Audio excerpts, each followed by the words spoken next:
भंवर एक प्रेम कहानी पुस्तक का विमोचन किया गया। इसके तृतीय संस्करण का विमोचन लोकार्पण रहा। इसमें बड़ी संख्या में लोग उपस्थित हुए हिंदी भवन में। तो चलिए हम कुछ लोग से बात करते हैं और उनके अनुभव के बारे में जानते हैं।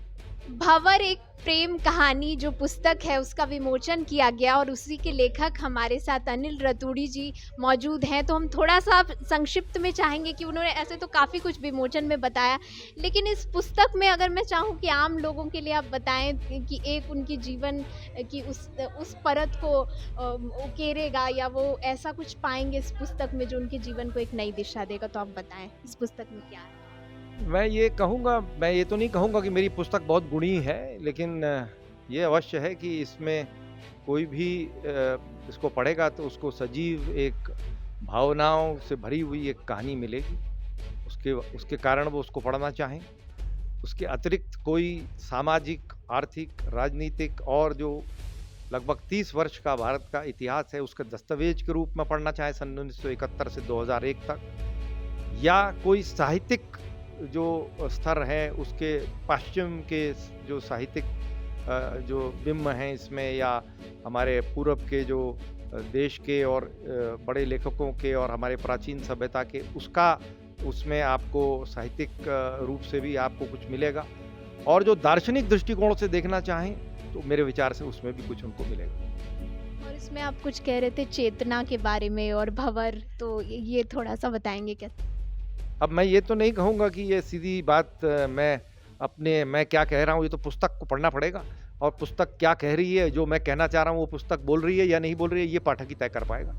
हमारे साथ यहाँ पर राधा रतूड़ी जी मौजूद हैं जिन्होंने इतना सुंदर संचालन तो किया ही, लेकिन एक बहुत ही सुंदर और सफल ये पुस्तक का विमोचन जो हुआ, तो क्या देखती हैं किस तरीके से ये पुस्तक लोगों को पसंद आई और कैसे ये सारा कार्यक्रम सफल हुआ, उसकी रूपरेखा? आपको बहुत बहुत धन्यवाद यहाँ उपस्थित होने के लिए और इस कार्यक्रम को कवर करने के लिए। ये इस पुस्तक का तीसरा संस्करण है जिसका विमोचन हुआ। पहला संस्करण देहरादून में मुख्यमंत्री उत्तराखंड माननीय धामी जी ने किया था। उसके बाद दूसरे संस्करण का दिल्ली में विमोचन हुआ था। तीसरे संस्करण के लिए हम लोगों ने भोपाल को चुना क्योंकि भोपाल साहित्य का एक गढ़ है और यहाँ के साहित्य प्रेमी जो हैं वो भी इसके बाद इस पुस्तक से जुड़ेंगे। इसी अनुरोध के साथ हम लोग यहाँ उपस्थित हुए हैं। बहुत बहुत धन्यवाद हमसे बातचीत करने के लिए। तो बहुत अच्छे तरीके से सर ने बताया कि किस तरीके से ये पुस्तक जो है वो जब पढ़ेंगे लोग तो उन्हें पता चलेगा कि ये भंवर एक प्रेम कहानी आखिर क्या कह रही है। यहाँ पर भंवर एक प्रेम कहानी के विमोचन में बहुत सारे लोग पहुँचे हैं, तो हम थोड़ा जानते हैं कि वो इस विमोचन से जो पुस्तक का विमोचन रहा उसमें किस तरीके से इस कहानी को वो देखते हैं, जितना भी वो समझ पाए इसके बारे में, कैसे वो देखते हैं कि जीवन के उतार चढ़ाव में ये भंवर एक प्रेम कहानी पुस्तक क्या रोल प्ले करेगी। मैम, हिंदी भवन में तमाम साहित्य के कार्यक्रम होते हैं, तो क्या आप पहले भी आती रही हैं और ये जो आज जो पुस्तक का विमोचन हुआ है क्या आप उसको मतलब पहली बार आई हूँ हिंदी भवन में विमोचन के लिए, क्योंकि राधा रतूड़ी मेरी बचपन की दोस्त है और मेरी कलीग रही है और हम लोग जी का एक 70-80 लड़कियों का व्हाट्सएप ग्रुप है from saint Joseph convent Bhopal, और जो राधा को सपोर्ट करने के लिए हम लोग इधर आए हैं और अनिल भाई की पुस्तक के विमोचन के लिए आए हैं। पर हमारी सब गलत फहमियाँ दूर हो गई क्योंकि हमें लगा था कि शायद राधा और अनिल की प्रेम कहानी है, उनकी ज़िंदगी की कहानी है। एक आईपीएस का डीजीपी रहा, राधा चीफ सेक्रेटरी है एडिशनल उत्तराखंड स्टेट की, तो हमें लगा उनकी लाइफ की पूरी स्टोरी है क्योंकि वो 1981 टू 2001 की जो स्टोरी है उस समय हम लोग भी अपनी लाइफ में सेटल हो रहे थे, ग्रो हो रहे थे। मैं एक आई डॉक्टर हूँ, आई सर्जन हूँ, मेरा नाम है डॉक्टर डॉली चंद्रा। पर आज विमोचन में पार्टिसिपेट करके मुझे समझ में ये आया है कि नहीं, वो उस ज़माने के जो नायक है उसका नाम है आलोक, अभय, और उसके साथ जो भी उनके साथ के लोग हैं, जो सीईओ है, जो आईपीएस है, जो आईएएस हैं, और साथ में जो गांव की या छोटे से शहर की उस एरिया की जो लेडीज़ हैं, उनके भिन्न भिन्न रोल के जो पात्र हैं वो हम लोग के समय के हैं।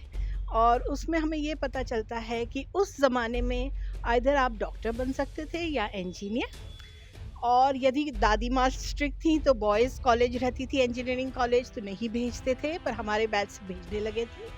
तो ऐसे ही यदि वो नहीं हुआ, इन्होंने प्लेन ग्रेजुएशन साइंस में या आर्ट्स में किया, तो सब लोग आईएएस के लिए प्रिपेयर करते थे। और becoming an IAS was a very big thing for us at that time, for our parents and for our extended families. तो हमको लगा कि वो जो नॉवल है अब हम पढ़ेंगे डिटेल में। अभी तो हम बिल्कुल गलत इम्प्रेशन में थे कि एक रोमांटिक नॉवल है, पर नहीं, वो उस ज़माने की एक इतिहास रच ली है इस नॉवल ने शायद। तो पढ़ के अगली बार आप हमसे वापस पूछना तो हम बेटर एक्सप्लेन कर पाएंगे। Thank you.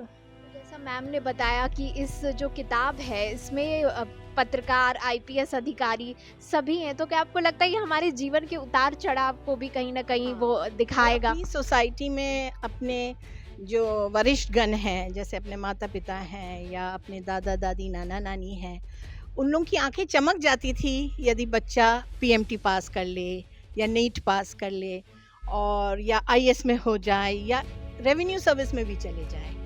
पर कभी कभी मुझे अभी चिंता खा रही है जब मैंने दूसरे विशेष गणमान्य व्यक्तियों से पूछा कि यदि हमारे बच्चे आज आईएएस बन रहे हैं या आईपीएस बन रहे हैं तो पीछे ना हट जाएं ये किताब पढ़ के।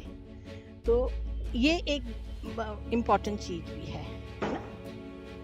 बहुत अच्छी बात कही मैम से। हमें भी किताब के बारे में हमने भी पढ़ा नहीं है, लेकिन कहीं ना कहीं उस किताब की जो ओवरऑल विमोचन में बहुत सारे लोगों ने बताया, हर एक पात्र ने उसके बारे में जानकारी दी, तो उससे भी हमें पता चल पाया कि इस पुस्तक में क्या क्या बातें बताई जा रही मुझे हैं। लगता है पुस्तक का अब पढ़ने में और मज़ा आएगा, क्योंकि जो मुख्य अतिथि लोग थे जिन्होंने अपने थॉट्स किताब पढ़ के दिए और अपना जो उन्हें इंटरप्रिटेशन निकाला, उससे हमें और ज़्यादा सपोर्ट मिलेगी जब हम पढ़ेंगे और उस पर हम इंटरप्रिटेशन निकालेंगे।